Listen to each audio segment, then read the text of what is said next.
if he even saw the child for 40 days. Now we're in 2020, still we have these age-old prejudices that are impacting on us. And the fact that this child is a girl child means that she's going to be seen further as a olokhi, as we term. It's always an olokhi, which is a female term, if I can put it that way. Now, also we see the socialization is different.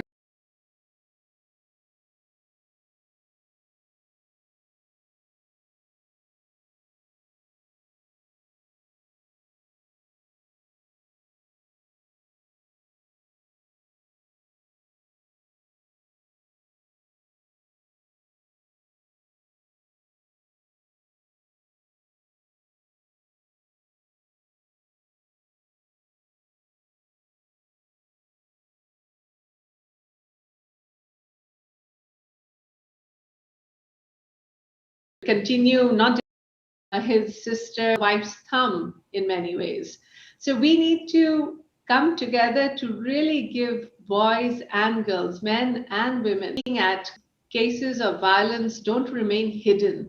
They don't become an issue of shame to the girl, but it's more shame to the perpetrator of violence, no matter what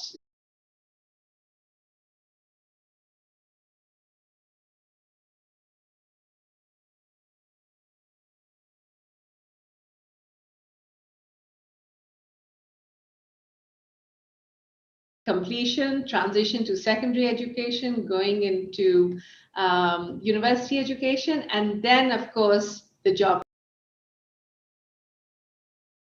And of course, one of the biggest challenges we face in India, of course, is child marriage.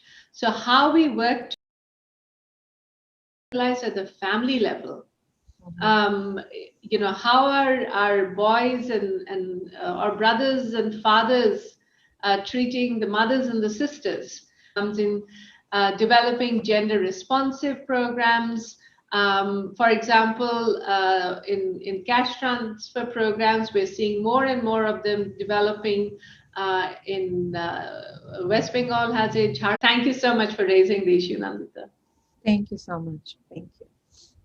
Thank you, ma'am. You have rightly pointed out the need that we need to address at this hour. And probably we can also go beyond the gender binaries and to other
a working woman and a mother, it's a balancing act, right? We're constantly juggling the different roles.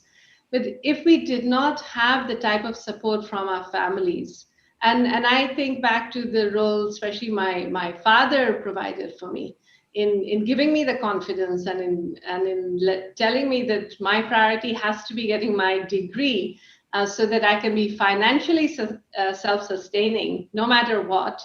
And that's what his expectation is of me. And I think that's really important, that our parents set the tone of it, that they give girls and boys the same opportunity. Also, the burden that boys face when they're expected to be the wage earner, they're expected to be prepared to provide old age security for their parents. It's a huge burden. But how can we all work together for girls and boys to support their family? Now, when I look at the job side of it, maternity benefits are crucial. Providing opportunities, and that's where if we say that we have to provide space for women to breastfeed their babies, to if needed creches, but also fathers should bring their kids to the creches, not just the mothers. Absolutely. So how we can bring that change in role. And we've worked a lot with starting early, girls and boys clubs of Bangladesh, where the government, industry, apex bodies have come together to look at providing creche facilities for women so that they are able to come to work.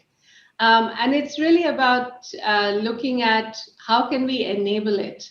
How can we stop piling on top of the plate of the woman? But think of the women who are full-time.